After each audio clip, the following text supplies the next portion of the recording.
Hi there, namaste and happy Easter. How are you feeling? Let's talk about Mars and Leo and the re-emergence of fire, confidence and clarity into our fields. So today Mars entered Leo, or rather re-entered it, right? Mars was in the super long retrograde over the winter months, and in that time he went back from Leo to Cancer, where he spent all of January, February, March, and now middle of April. So it's like almost 4 months. Together with that, though, we also just had Mercury coming back into Aries, right? Mercury and Venus have also been retrograde the last couple of weeks, and they've both now resumed forward motion. And even though they're not retrograde anymore, it still takes a lot of time, just like with this Mars right now, to really let the processes that we go through in the retrogrades, which are deeply subconscious, to really come into the field and into manifestation and into our lives with a certain clarity and a certain mental appreciation and understanding of what we actually work through. So just a little recap, of course. We had this supermassive eclipse. We had Neptune moving into Aries for the first time in 165 years, 3 weeks ago, end of March, while Venus and Mercury were still retrograde. They went back from Aries to Pisces, just like Mars went back from Leo to Cancer. It's retrograde in the wintertime. So this shift from fire to water was strongly emphasized. And also this pattern of, energy that normally wants to go forward has to stop. There's a retrograde cycle. Coming from fire, going back to water, talking about how and where and why the drive or initiative or clarity of our will, of our desire, of how we want to act in the world, and how we can act with a sense of self-confidence and bravado and gusto and self-love also, has been needing to go through a revisioning process that entailed the deeper, murky, and also, frankly, confusing, overwhelming, and deeply sensitive waters of both Pisces and Cancer, right? Pisces is so overwhelming and is Neptunius, mysterious, nebulous, those are the words, that it's really hard to even conceptually grasp what we're moving through with that archetype, because it's so far beyond the ordinary state of consciousness. It's far beyond our waking state. Cancer, on the other hand, feels much more personal, and it's about feeling in general and emotions, and thus also strongly connects to the inner child and the parents and parental conditioning, which I want to talk about in a second as well. But with Cancer, at least, it's a bit more tangible. We can grasp it more. Doesn't make it any easier. It's deep, ancient, emotional stuff, sometimes from generations. So both of these water signs have something that makes it really hard to grasp. Just like you can't really hold on to water, right? And both of them have a deep pull, a deep yin energy that really deeply draws the psyche within. Anyhow, Mercury is direct again. Venus is direct. The first weeks and moments of Neptune and Aries, so signaling this is huge new reality, huge new consciousness, huge new frontiers that want to open up for us collectively and individually, which of course also means the death of so many old ones, which is part of that Piscean process of grief and letting go and confusion and overwhelm and a sense of loss of identity. Who am I even? What do I still want? Right? And that is the revisioning process. We have to go deep within and clear all of these old layers and cobwebs and have that deep emotional inner processing process before we're even able to come out from a sense of ego identity of like, I want this, I need to go there, this is my will, this is my desire, this is how I can act upon it. This is how I can make it happen, right? Not forgetting, though, that by identifying too strongly with our actions, we are strongly bound to that karma. So at the same time, this Neptunian and Piscean lesson of just letting it play out and standing a bit more in the observer role, not dissociating, not spiritually bypassing, but also not identifying so much with it all, including the human personality and our ego and our will and our desire, and this is who I want to be. So, Mercury is direct though again, and it just re-entered Aries. Venus will only do so in the beginning of May, but now, and this is what I really want to talk about, Mars is back in Leo. So, like I just said, Mars was in Cancer basically for 4 months, and it was in Leo all of November and December. And then it'll still be in Leo for the next 2 months until almost the June solstice, 17th of June or so. So a couple of days before the June solstice, another 2 months of Mars in Leo, which gives us a total of 8 months of Mars both in Leo and Cancer, which is a very unusually long time for Mars, who usually takes 2 years to go around the whole cycle, to occupy this very concrete area of the skies and very concrete area of our own birth charts. So really pay special attention and ponder on and reflect and meditate upon where is your Cancer, where is your Leo house, do you have any significant planets there, and what has been in this huge process of overhaul. So coming back again also to this notion of the retrograde is over, and usually people think like, oh yay, hooray, it's done, and now like everything will just keep on rolling and forward momentum will be there. It's a bit of an illusion because it takes time. It takes time for the deep internal processes that the retrogrades entail, which always talk about subconscious and thus also karmic patterns, which is also why both Venus and Mars retrogrades tend to bring up so many past life contexts. And oh my God, it was like this sense of unresolved karma that we have between people, whether that's people we already know, ex-lovers, ex-partners, family members, or people coming newly into our lives. But it takes the forward momentum after the retrograde for the clarity to really emerge, and for all the deep work that we did, which is so often beyond what we can rationalize or mentally grasp or be able to explain to others or even to ourselves, and which is thus also very confusing, to really take root, to really come into effect, and for us to see that manifested in the outer world, but also in our own changed behavior. So this moment of Mars re-entering Leo is a very big one, because this Mars retrograde was so much about where and how can we act Mars from our heart, Leo, with a deep sense of self-love, self-confidence, not shying away from being seen, not shying away from what our heart truly wants and desires, allowing ourselves to see ourselves, right? And where and how we also slip into drama because we feel that other people don't give us the recognition that we desire, which is so often just a projection of where and how we have not given that recognition and thus acceptance and love to ourselves. So Mars and Leo tends to be very dramatic because of that. Revealing also that all of these functions, how can I act from my heart? How can I be truly myself and show myself to the world and show my own true, unique, God-given gift of the light of my soul, which is what I highly invite you to do. Mars moving back into Cancer, talking about how the inner child and parental dynamics, and also maybe deep, for lack of a better word, masculine-feminine dynamics of Leo is ruled by the sun. It's a fire sign. It's a young sign, and Cancer is a strong yin sign. But Cancer is connected also to the Great Mother.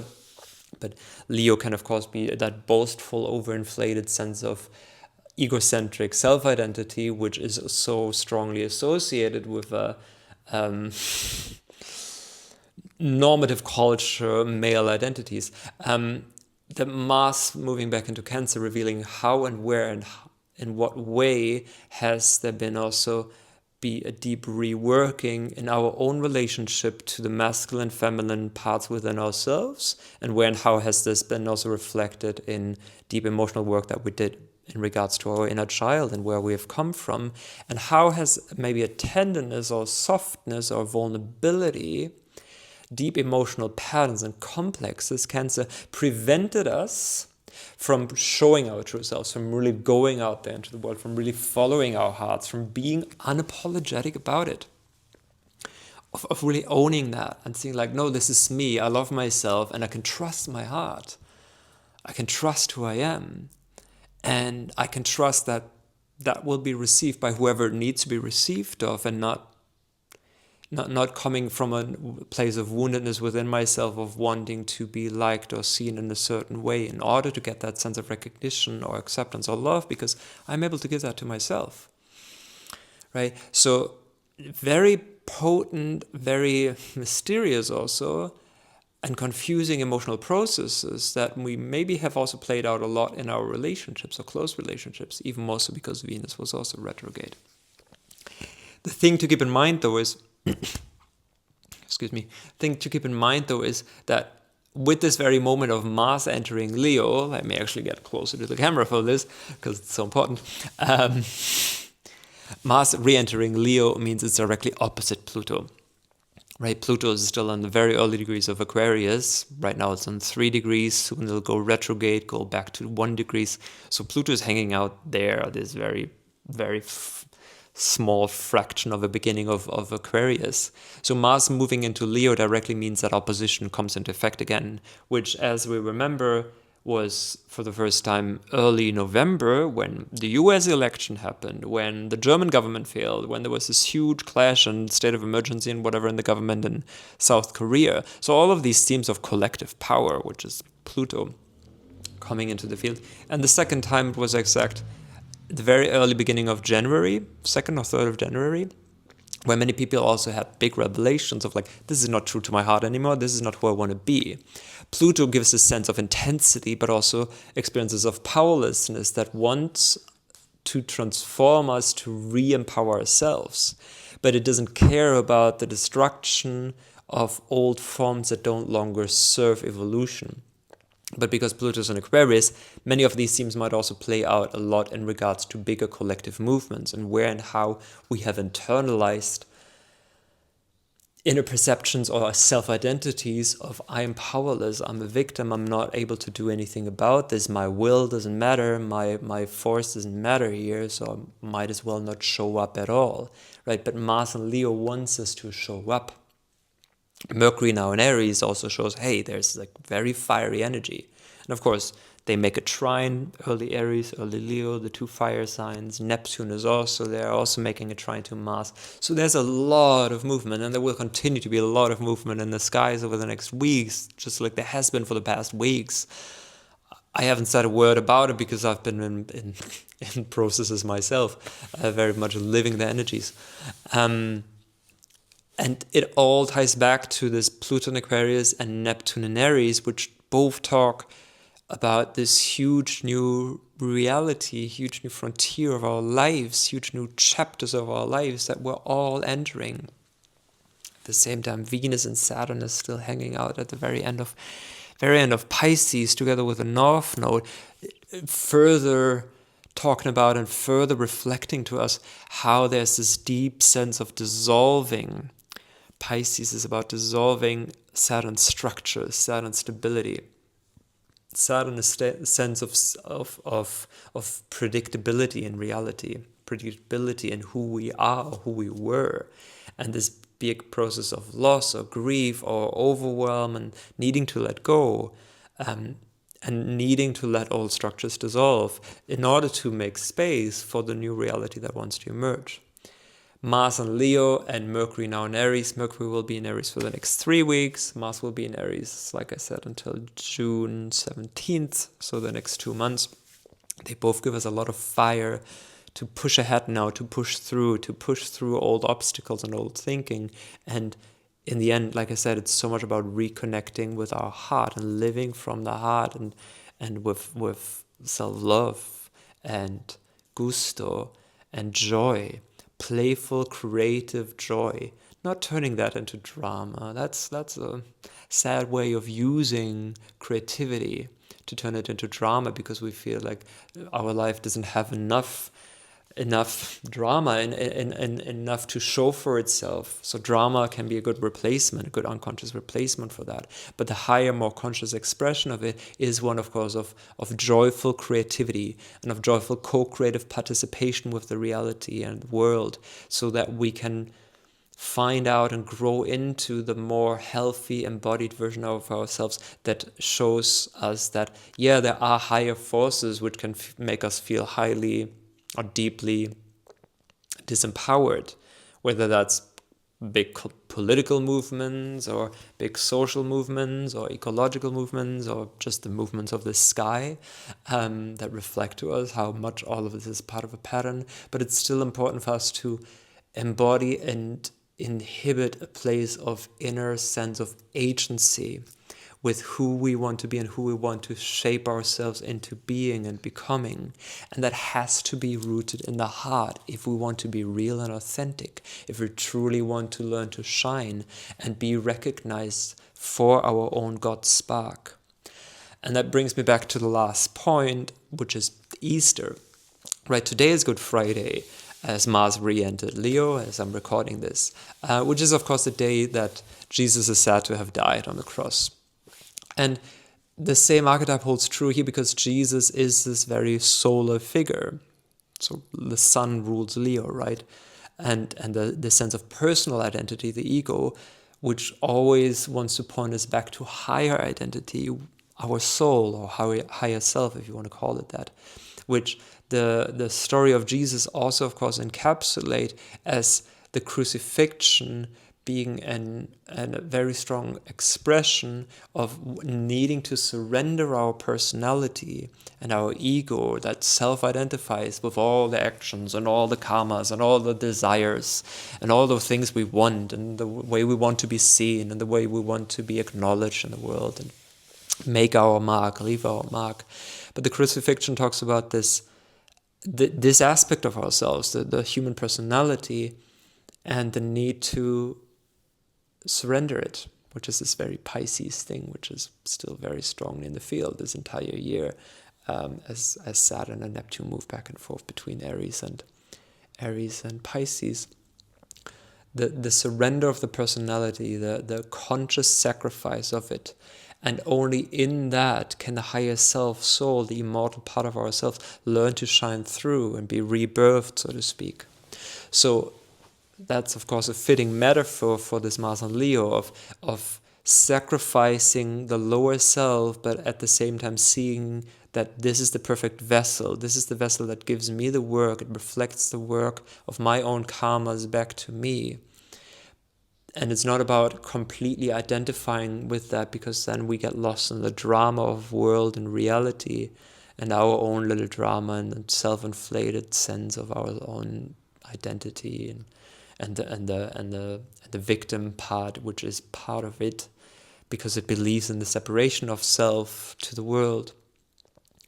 But about sacrificing that part and seeing that that part has to be sacrificed and made holy in that way, so that it can become a clear channel for our higher self and the soul, which is that higher level of Leo, where we realize we are part of that intricate pattern of life and are meant to be a co-creative agent here, which is never lost, which has never been abandoned, which has never been